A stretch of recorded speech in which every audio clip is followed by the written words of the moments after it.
আর কতক্ষণে যে নগেন ফিরবে কে জানে। আমি কতবার করে বললাম যে আগে থেকে মুরগি দুটো এনে রাখ। এখন তাড়াহুড়ার মাথায় রাতের বেলায় গেল। ও যে এত বড় ভুল কি করে করে কে জানে। একদম ভালো লাগে না আমার। এখন রাতের বেলায় গিয়ে কি ও আদেও মুরগি পাবে কি না কে জানে। বাবারে বাবা, আমাদের এবার প্রাণ না দিতে হয়। ওরে বাবা, ওই বোধ হয় এরপর আমাদেরকে মেরে ফেলবে। নগেন যে কি ভুল করলো। ওরে নগেন, তুই কোথায় গেলি রে? বাবু, বাবু আমি এসেছি বাবু। আপনি দয়া করে বেরিয়ে আসুন, একেবারে জলে ভিজে গেছি। দুটো মুরগি নিয়ে চলে এসেছি বাবু। আরে এ তো মনে হচ্ছে নগেনের গলা, কিন্তু ও আদেও নগেন তো নাকি সে আমাকে তার স্বর পরিবর্তন করে ডাক পারছে? আরে আরে নগেন, তুই সত্যি করে এসেছিস তো? বাবু, বাবু আমি সত্যি করে এসেছি। আমার খুব ভয় করছে একা এখানে দাঁড়িয়ে থাকতে। আপনি দয়া করে বেরিয়ে আসুন।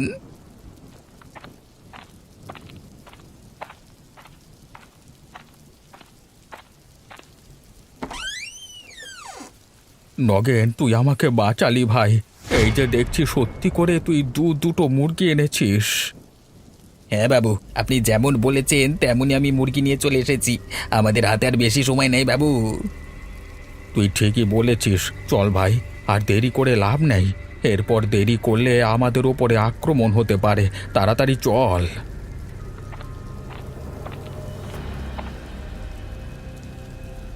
বাবু, দরজা খুলতে আমার খুব ভয় করছে যে আজকে এমনিতে অনেকটা দেরি হয়ে গেছে। এরপর যদি দরজা খুলি আর যদি আমার উপর আক্রমণ করে তাহলে। নগেন, ভয় পেলে চলবে না। দরজাটা খোলবার ব্যবস্থা কর। ওরে বাবা, বাবু আমাকে বাঁচান, না হলে আমাকে মেরে ফেলবে আপনার মেয়ে।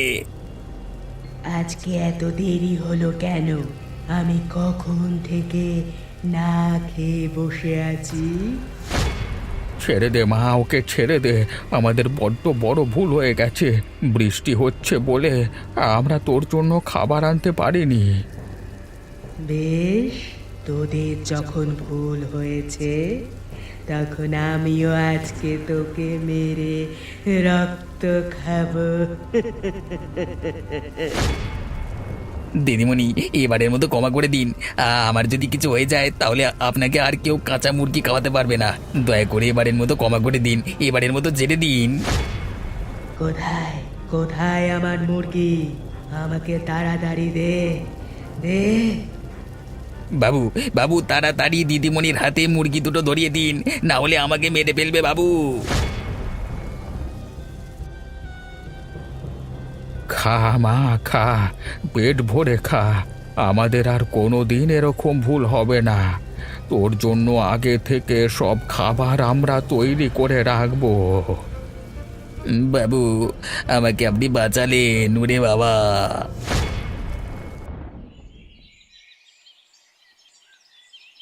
হ্যাঁ গো, তোমার ছোট ভাই সম্পর্কে এবার তোমরা কিছু ভাবনা চিন্তা করো। কেন গো বৌদি, আমার সম্বন্ধে আবার কি ভাবনা চিন্তা করবে? তোমার বয়স হচ্ছে তো, এবার তো তোমার বিয়ে দিতে হবে। হ্যাঁ গিন্নি, তুমি ঠিকই বলেছ। এবার ভাইয়ের জন্য আমাদের একটা মেয়ে দেখতে হবে। হ্যাঁ দাদা, এই কদিন আর আইবুড়ো থাকবে ও, আমাদের ঘরে ছোট গিন্নি আসুক, আমাদের ঘরটা সমৃদ্ধ হোক। ঠিকই বলেছিস। তাহলে দেখ দেখি একটা মেয়ের সন্ধান করে, যদি সেরকম পেয়ে যাই তাহলে তাড়াতাড়ি বিয়েটা লাগিয়ে দেব। আরে আরে, তোমরা যে দেখছি একদম উঠে পড়ে লেগেছো। আমাকে এরকম জোর করো না, বলে দিলাম। জোর না করে যে উপায় নেই ঠাকুরপো, তুমি তো নিজে থেকে খুঁজে আনবে না, তাহলে আমাদের দিকে কিছু একটা ব্যবস্থা করতে হবে তোমার জন্য। আর হ্যাঁ ঠাকুরপো, তোমাকে বলে দিলাম, তুমি কিন্তু না করতে পারবে না। আমরা যেমন পছন্দ করে দেব তোমাকে তেমন মেয়েকেই বিয়ে করতে হবে। ঠিক আছে, তোমরা যখন সব ঠিক করেই ফেলেছো, তখন আমার আবার কি বলবার? যা করবার করো, আমার কোনো অসুবিধা নেই।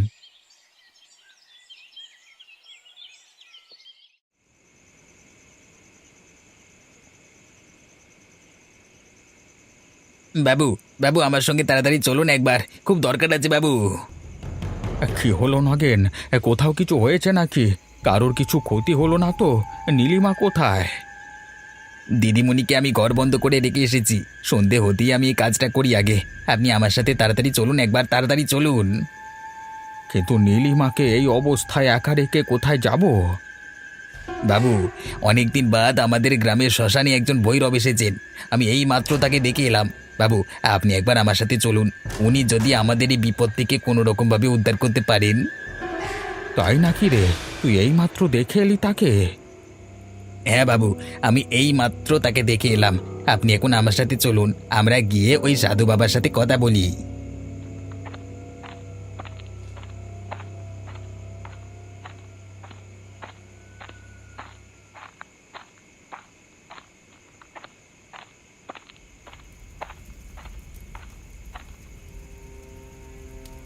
তোরা কি জন্য আমার কাছে এসেছিস?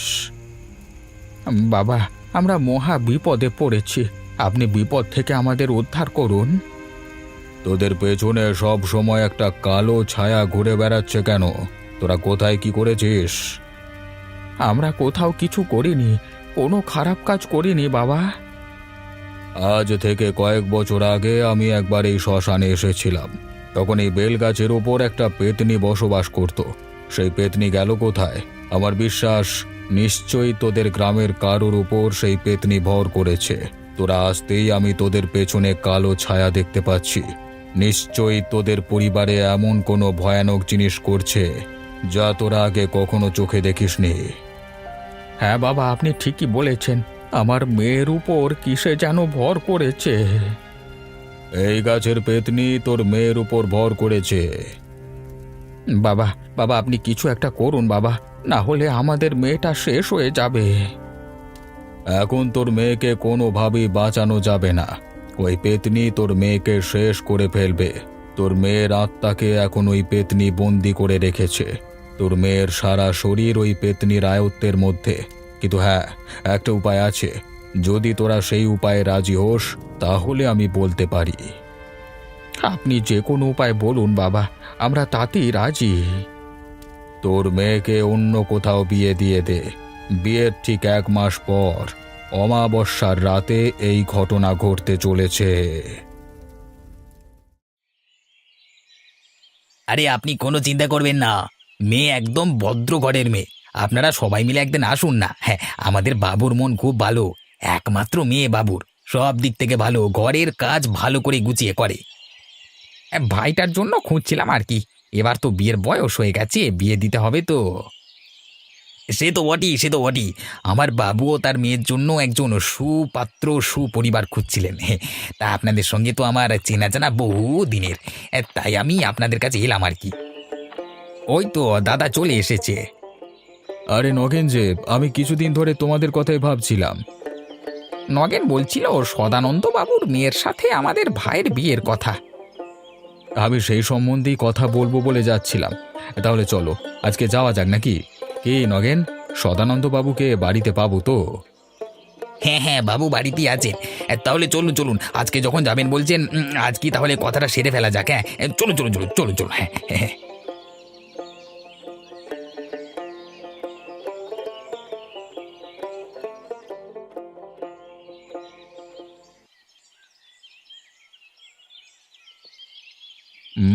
মেয়ের বিয়ের বয়স হয়েছে বটে, বিয়ে তো দিতেই হবে তাকে, কিন্তু আপনি আর কোনো কিন্তু করবেন না। আপনার মেয়ে আমাদের ঘরে ভালোই থাকবে। আমার একমাত্র ভাই, আমাদের ঘরের ছোট বউ, আমরা যে কোনো মূল্যে ওকে ভালো রাখবার চেষ্টা করব। ঠিক আছে, আপনারা আশ্বস্ত করছেন যখন, তখন আর আমার কিছু বলবার নেই। একটা দিনক্ষণ ঠিক করা যাক। আপনি চাইলে আমার ভাইকে একবার দেখে আসতে পারেন।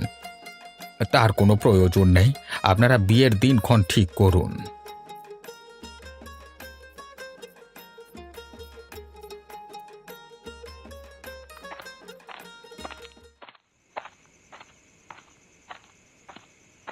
আরে গিন্নি এই সময় উঠে গেল কোথায়? এত রাতে একা বাইরে বেরুলো কেন? কিছু দরকার আছে নাকি? না না, আমার এখানে শুয়ে থাকা ঠিক হবে না। একলা মেয়ে মানুষ রাতের বেলা একা বেরিয়ে গেল, আমাকেও যেতে হবে। যাওয়া যাক।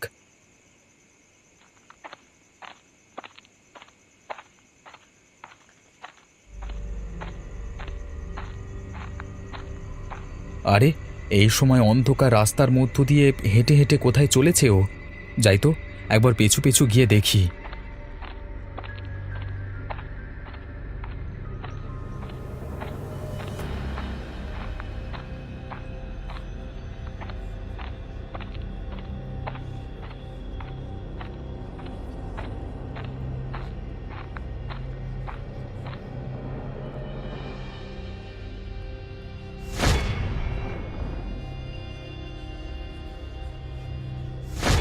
এ কি দেখছি আমি? ও এইভাবে মুরগিগুলোকে কাঁচা খাচ্ছে কেন? তাহলে কি ও মানুষ নয়? না না, আমার এখানে দাঁড়িয়ে থাকা ঠিক হবে না। আমি তাড়াতাড়ি এখান থেকে পালিয়ে যাই। আমাকে দেখতে পেলে হয়তো আমার প্রাণ নিয়ে নেবে। কে রে, আমার মুরগিগুলোকে খটকাচ্ছে কে? ওরে বাবা রে, এ কে রে বাবা? ভূত, ভূত আমার মুরগিগুলোকে খেয়ে নিল, ভূত! এই বুড়ি, চুপ কর, না হলে তোকেও আমি শেষ করে ফেলবো এখানে। ওরে বাবা রে, আমাকে মেরে ফেললো! কেউ আমাকে বাঁচাও, বাঁচাও! এইভাবে তুই চুপ হবি না বুড়ি, তোকে আজকে শেষ করে ফেললাম আমি।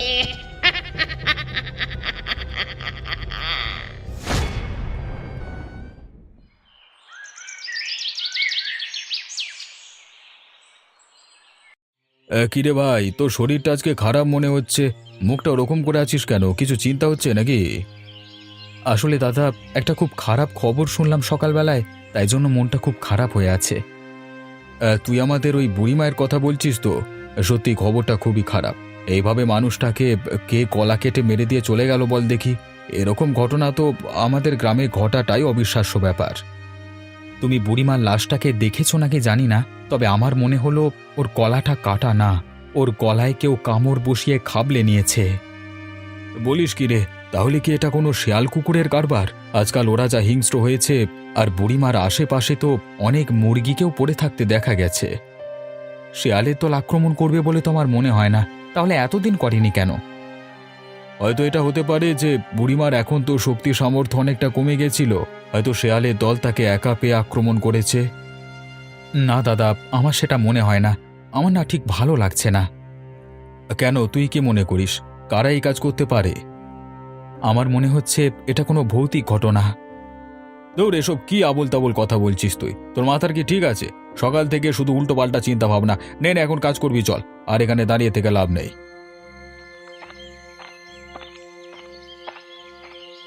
তোকে কি করে বলি দাদা, এসব আমার বইয়েরই কাণ্ড। আমি এখন কি করব বুঝতে পারছি না।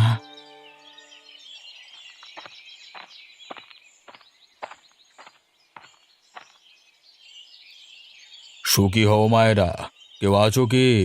একবার বেরিয়ে আসবে, আমাকে দুটো অন্ন ভিক্ষা দাও না মা।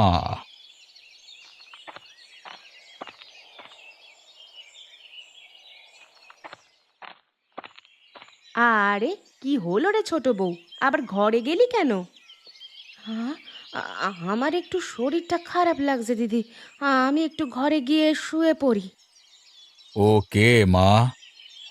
ও আমার ঘরের ছোট বউ, সদ্য বিয়ে হয়েছে। ও, তা তোমাদের কি একান্নবর্তী পরিবার? হ্যাঁ বাবা, আমরা সকলেই একসাথেই থাকি। একটা কথা বলি মা, কিছু মনে করো না যেন। তোমরা একটু সাবধানে থেকো, কেমন? কেন বাবা, আমাদের সঙ্গে কি খারাপ কিছু ঘটতে চলেছে? আদতেই তাই। তোমাদের সম্মুখে এক বিরাট বিপদ আছে। সেই বিপদ থেকে তোমাদের পরিবারকে উদ্ধার পেতে হলে কিছুদিন একটু সাবধানতা অবলম্বন করে থাকতে হবে। আমাদের কিভাবে থাকতে হবে বাবা? আপনি বলে দিন বাবা। পরিবারের কোনো সদস্যর রাতের বেলায় একা বেরোনো যাবে না। হাতের কাছে ধারালো কোনো জিনিসপত্র রাখা যাবে না। ভোর হওয়ার আগে পর্যন্ত ঘরে বাতি জ্বালিয়ে রাখতে হবে। কিন্তু বাবা, আমাদের কদিন এভাবে থাকতে হবে? আর কি ধরনের বিপদই বা আমাদের সামনে আছে? সেটা আমি তোমাকে বলতে পারবো না। তোমরা আজ থেকে 1 মাস এইভাবেই থাকবে। 1 মাস পর আমি আবার আসব, এসে তোমাদেরকে জানাবো যে তোমরা এই বিপদ থেকে মুক্তি পেয়েছো কিনা। বাবা, আপনার সঙ্গে আমার কিছু কথা আছে। আপনি যদি দয়া করে একবার একটু এদিকে আসেন তাহলে খুব ভালো হয়। আচ্ছা চলো।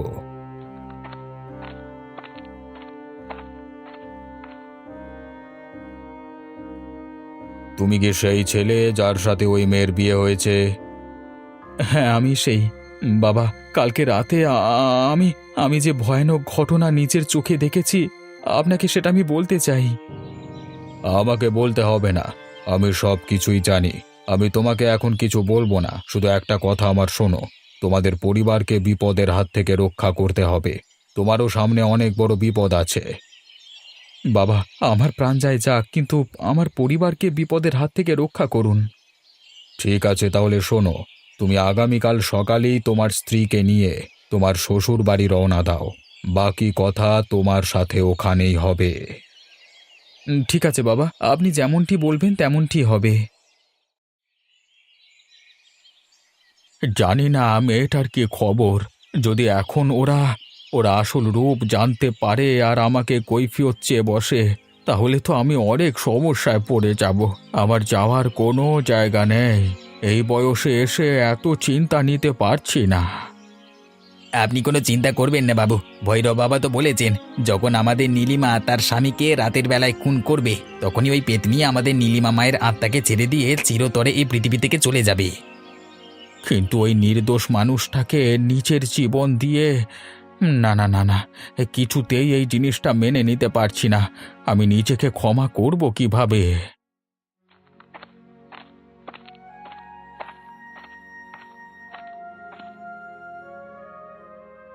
জয় হোক বাবা, তোমরা কেমন আছো?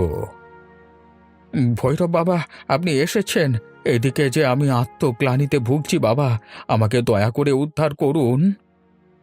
আমি বুঝতে পারছি, তুমি কোনো চিন্তা করো না। আজকে তোমার মেয়ে জামাই তোমার ঘরে আসবে। তারপর আজকে রাত্রিবেলায় আমি একটা ব্যবস্থা করব। আপনি কি করে জানলেন বাবা? তোমার মেয়ে গত রাতে ঘরের বাইরে বেরিয়ে একজন বুড়িকে হত্যা করেছে। সেটা তোমার জামাই নিজের চোখে দেখেছে, কিন্তু এমনটা হওয়ার কথা ছিল না। কয়েকদিনের মধ্যেই হয়তো সুরেশ মারা পড়তো। তার মানে নীলিমার দেহের মধ্যে তার আত্মা এবং ওই প্রেতাত্মা দুজনের মধ্যে সম্মুখ যুদ্ধ চলছে। নীলিমা কিছুতেই চাইছে না যে নিজের লোকের উপর আক্রমণ করতে। তার মানে আমার মেয়েকে ফিরে পাওয়া যাবে? ওর ঘাড় থেকে ওই পেতনিটাকে নামানো যাবে? আমি আজ রাতে একবার চেষ্টা করে দেখব, কিন্তু আমি এখনো বুঝতে পারছি না ওই পেতনি তোমার মেয়ের ঘাড়ে চাপলো কিভাবে।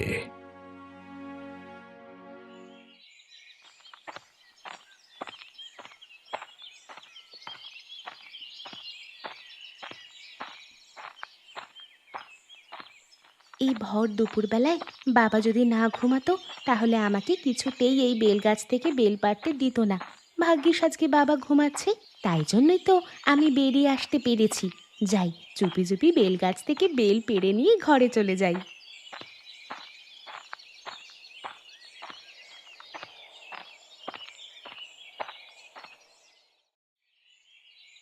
সকলে বলে এই বেল গাছে নাকি পেতনি থাকে। কই, আমি তো দুপুরবেলা এখানে এলাম, আমি তো পেতনিটাকে দেখতে পাচ্ছি না।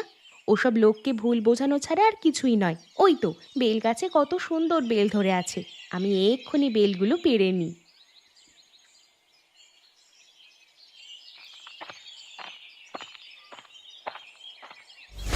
উফ, বাপরে বাপ, কাঁটা ফুটে গেল যে! খালি পায়ে এখানে এসে ভুল করে ফেলেছি। উফ, রক্ত বেরিয়ে গেল। রক্ত, মানুষের রক্ত। কতদিন পর আমি মানুষের রক্ত খাবো। ওরে বাবারে, এই যে সত্যি সত্যি পেতনি! আমি কি দেখলাম দিনের বেলায়! আজ থেকে আমি তোর শরীরে বসবাস করে তোকে ভেতর থেকে ধীরে ধীরে শেষ করে ফেলবো। কেউ তোকে বাঁচাতে পারবে না। আমাকে আমাকে দয়া করে ছেড়ে দাও। আমি আর এই ভুল কাজ কোনো দিন করবো না। আমি আমার বাবার কথা শুনবো।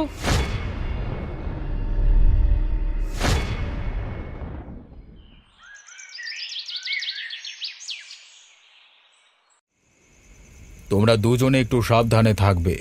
অসাবধান হলেই ও তোমার উপর আক্রমণ করতে পারে। মনে রাখবে, আজ এই রাতে আমি শেষ চেষ্টা করব তোমার মেয়ের দেহ থেকে ওই পেতনিকে ছাড়ানোর। যদি কোনোভাবে আমার কাজ বিফল হয়, তাহলে তোমার মেয়েকে আর বাঁচাতে পারবো না।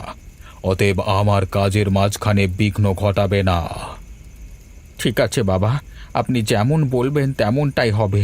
আমরা কেউ আপনার কাজে বাধা দেব না।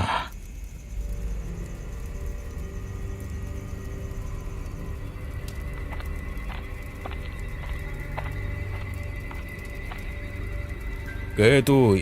তুই এই মেয়ের উপর ভর করে আছিস কেন? আমাকে তুই চিনতে পারছিস না? মনে করে দেখ, বহু বছর আগে তুই আমাকে ওই বেল গাছে থাকার জন্য বলেছিলিস। আজকে তুই আমাকে ভুলে গেছিস? মানব শরীর ধারণ করে তোর দেখছি শালীনতার রেশটুকুও শেষ হয়ে গেছে। তুই আমাকে তুই তোকারি করে কথা বলছিস? আমার আর কাউকে প্রয়োজন নেই। আমি এই মানব শরীরের মধ্যে সারা জীবন থাকব। যতদিন এই মেয়ে বেঁচে আছে ততদিন আমি এর মধ্যেই থাকব। তোর এত বড় সাহস! আমি তোকে বলে গেছিলাম যে ওই বেল গাছ থেকে তুই কোনোদিন নামবি না। তুই কিনা আমার কথার অবাধ্য হয়েছিস।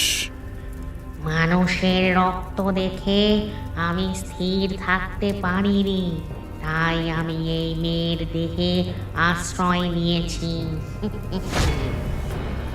এই দেহ তোকে ছাড়তে হবে। কোনোদিন ছাড়বো না, কোনোদিন না। তুই যতই বলিস, আমি আর তোর কোনো কথা শুনবো না, শুনবো না। তবে রে শয়তানি, তোকে আমি এক সময় উদ্ধার করেছিলাম, তোকে আমি আশ্রয় দিয়েছিলাম, আর তুই কিনা আমার কথার অবাধ্য হচ্ছিস। তুই বাঁচতে চাইলে এখান থেকে চলে যা, না হলে তোর ঘাড় মোটকে আমি রক্ত খাবো। তুই এভাবে মানবি না। তোকে ঝাঁটা পেটা করে বিদে না করলে হবে না। নে তবে ঝাঁটার বাড়ি খা। ছেড়ে দিন, আমাকে দয়া করে ছেড়ে দিন। আমার খুব লাগছে। আর দয়া করে ছেড়ে দিন, আমি আর কারো ক্ষতি করব না। ভালো কথা বললে কানে নিস না, তাই না? তবে মর। তোকে আর কেউ বাঁচাতে পারবে না। তোকে সারা জীবনের মতো বন্দি করে রাখবো আমি। আমাকে দয়া করে ছেড়ে দিন। আমি এই মুহূর্তে এই মেয়ের দেহ ছেড়ে দিচ্ছি। আমি আর কারোর কোনো ক্ষতি করব না। দয়া করে ছেড়ে দিন। মেয়েটার লাগবে, ওকে অত জোরে মারবেন না। বাবু, আপনি দয়া করে কথা বলবেন না। উনি যা করছেন করতে দিন। আপনি দয়া করে আমাকে ছেড়ে দিন। আমি মানব শরীর পেয়ে অনেক ভুল কাজ করে ফেলেছিলাম। আমি আর কোনো দিন এরকম ভুল কাজ করব না। তুই এই মুহূর্তে এখান থেকে চলে যা, দূর হ। সদানন্দ বাবু, আপনার মেয়ে এখন ওই পেতনির হাত থেকে সম্পূর্ণ মুক্ত। ওকে আমি একটা তাবিজ দিয়ে যাচ্ছি। তাবিজটা হাত থেকে কোনো দিন খুলবেন না।